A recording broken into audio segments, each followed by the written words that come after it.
आज हमें chapter number 6 line and angles, इसका कुछ फर्स्ट पार्ट है जो हम इंट्रोडक्टरी पार्ट है, और इसका सेकंड पार्ट भी होगा इंट्रोडक्टरी। उसके बाद हम एक्सरसाइज करेंगे। तो चूंकि लाइंस और एंगल्स में पहली चीज आती है लाइंस। क्या होती हैं?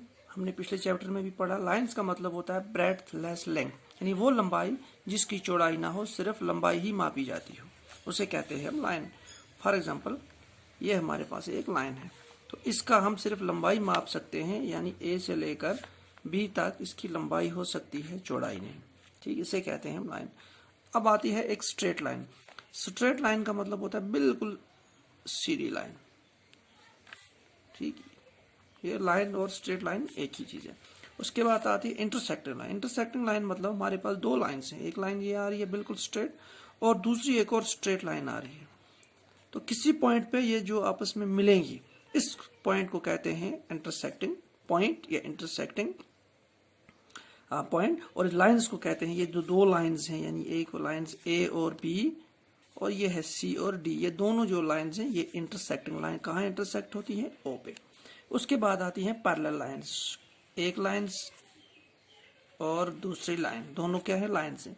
पैरेलल लाइंस हमने पिछले चैप्टर में पढ़ा। पैरेलल लाइंस वो होती हैं कि जिनका डिस्टेंस हमेशा सेम रहता है। यहाँ पर भी डिस्टेंस सेम होगा, यहाँ पर भी, यहाँ पर भी, और कहीं पर ये आपस में मीट आउट नहीं करते, बिल्कुल नहीं मिलेंगे। ठीक, चलते हैं नेक्स्ट एंगल्स की तरफ। एंगल क्या होता है? From a single point two or more line diverge.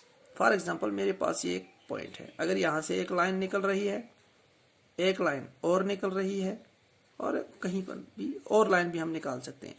तो यानी एक पॉइंट के से अगर एक या उससे ज्यादा लाइंस डाइवर्ज निकल रही हैं, तो वो जो एक वर्टेक्स बना उसे हम कहते हैं एंगल। यानी ये वाला पॉइंट जो बन गया, इसे कहते हैं हम एंगल। ठीक, इसी तरह अब टाइप्स ऑफ एंगल कितने होते हैं आपने पढ़ा होगा। यहाँ पे शॉर्ट सा मैं आपको इंट्रोडक्शन दे देता हूँ। एक्यूट एंगल वो होता है जिसका मेजर 90 से कम होगा, और राइट एंगल वो होता है जो बराबर होगा 90 डिग्री के। ऑब्ट्यूज एंगल वो होगा जो 90 से ज्यादा होगा।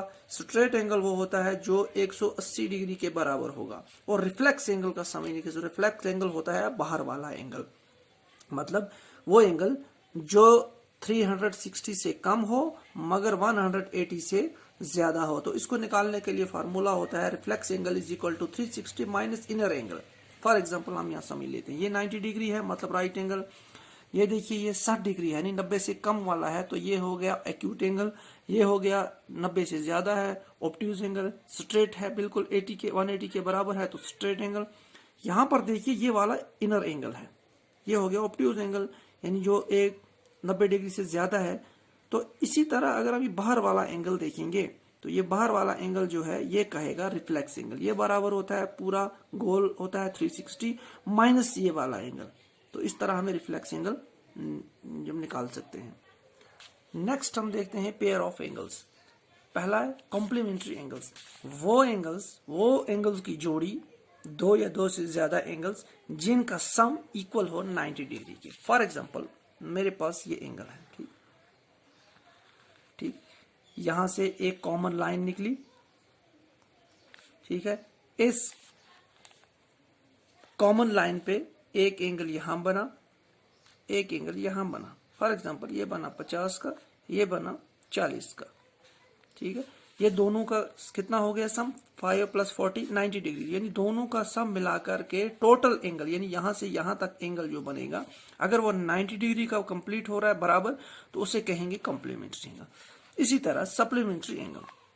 सप्लीमेंट्री एंगल वो होता है जहां पर किसी पॉइंट से दो या दो से ज्यादा एंगल बने और उनका सम, यानी एक एंगल ये हो गया x, ये हो गया y, ये हो गया z। x + y + z तीनों स्ट्रेट लाइन पे आ रहे हैं, जाहिर सी बात है 180 के होंगे। तो तीनों का सम मिलाकर अगर वो बनता है 180, तो उन एंगल्स को हम कहेंगे सप्लीमेंट्री एंगल। अब देखते हैं एडजेसेंट एंगल। एडजेसेंट एंगल हो गए हैं पड़ोसी एंगल। फॉर एग्जाम्पल, मेरे पास एक लाइन ये निकली, एक और लाइन निकल गई, यहां से डाइवर्ज होगी, तो कितने एंगल बन गए? एक बन गया x, एक बन गया y, एक बन गया z। अब यहाँ पे थोड़ा देखने वाली बात है, यहां से डाइवर्ज हो गए लाइन्स 1 2 3 4 लाइन्स, बन गए 3 एंगल्स। अब इनमें से एडजेसेंट कौन हो गए? पड़ोसी। पड़ोसी किन्हें कहेंगे? जो बिल्कुल एक दूसरे के अगल बगल में हो, यानी उनके दरमियान कोई एक कॉमन लाइन हो। फॉर एग्जाम्पल अगर मैं बात करूं y और z की, तो इसके दरमियान ये जो लाइन है, ये वाली लाइन, फॉर एग्जाम्पल मैं इसको दे देता हूं O, यहां देता हूं मैं A, यहां देता हूं नाम B, यहां मैं देता हूं C, यहां मैं देता हूं D। फॉर एग्जाम्पल आप देख सकते हैं O और C जो है, ये लाइन जो है, ये बिल्कुल कॉमन है। किस किस के? Z एंगल के और Y एंगल के बीच में एक कॉमन लाइन है। तो इस लाइन के उधर वाला एंगल और इस लाइन के इधर वाला एंगल जो होगा, ये पड़ोसी होंगे, एडजेसेंट होंगे। इसी तरह ओ डी लाइन जो है, वाई और एक्स के दरमियान के कॉमन है। तो इस तरह वाई और एक्स आपस में क्या होंगे? पड़ोसी, यानी एडजेसेंट होंगे। तो वाई और एक्स कॉमन है, इसी तरह वाई और जेड कॉमन है। बल्कि एक्स और जेड जो है, ये आपस में एडजेसेंट नहीं माने जाएंगे, क्योंकि इनके दरमियान एक और एंगल आ रहा है, इनके दरमियान कोई भी कॉमन लाइन नहीं है। तो इस तरह हम ये कह सकते हैं एडजेसेंट एंगल कौन कौन से हैं?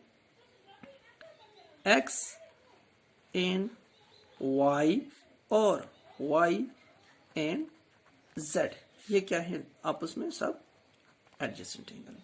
इसी तरह linear pair of angles, all angles on straight line, जो भी हमारे पास अगर एक स्ट्रेट लाइन है, ठीक है, उसके ये नीचे वाले साइड या ऊपर वाले साइड, मगर एक ही साइड, मैंने लिखा है वन साइड ओनली, किसी एक साइड में जितने भी एंगल आएंगे उन सबको हम कहेंगे ये लीनियर पेयर ऑफ एंगल्स हैं। फॉर एग्जांपल मेरे पास यहाँ पे आता है angle x, angle y, angle z, और भी आ सकते हैं। तो ये लाइन के एक साइड वाले एंगल, चूंकि हमें पता है स्ट्रेट लाइन जो होती है 180 की होती है, तो इसका मतलब ये हो गया कि angle x, angle y, angle z तीनों का मिला करके कितना होगा? Angle y, angle x plus angle y तीनों को मिलाकर के कितना होगा? 180। ये इसके लिए लीनियर पेयर के लिए एक क्या है?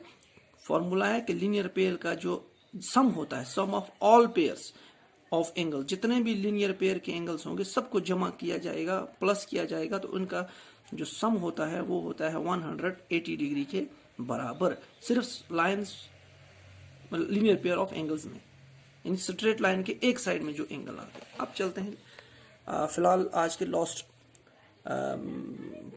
पार्ट की तरह, vertically opposite angle. Vertically opposite angle तब बनते हैं जब दो लाइंस आपस में कहीं इंटरसेक्ट करती हैं। फॉर एग्जांपल ये एक लाइन है ए बी और ये है सी डी, इसने इंटरसेक्ट किया यहाँ पर ओ पर। अब इधर भी एक एंगल बना, फॉर एग्जांपल एक्स, और यहाँ पर भी एक एंगल बना वाई, यहाँ पर भी एक एंगल बना ए, यहाँ पर भी एक एंगल बना, इसका नाम देता हूं मैं बी। अब आप यहाँ पे देखना है वर्टिकली अपोजिट एंगल वो हो गए जो बिल्कुल अगल बगल में ना हो, या पड़ोसी ना हो, बिल्कुल मुखालिफ हो। मुखालिफ कौन सा है? एक्स के उलट में कौन सा है? वाई, और ए के उलट में कौन सा है? बी। तो इन्हें कहेंगे हम वर्टिकली अपोजिट एंगल। तो इसमें क्या होता है? एक्स जो होता है ये इक्वल होता है वाई के, और यहाँ पर ए इक्वल होगा बी के। क्यों? क्योंकि ये वर्टिकली अपोजिट एंगल है। तो नेक्स्ट जो होता है हमारा, इसी तरह इंट्रोडक्शन पार्ट नेक्स्ट कंटिन्यू रहेगा, उसमें नेक्स्ट कुछ हम पॉइंट्स डिस्कस करेंगे।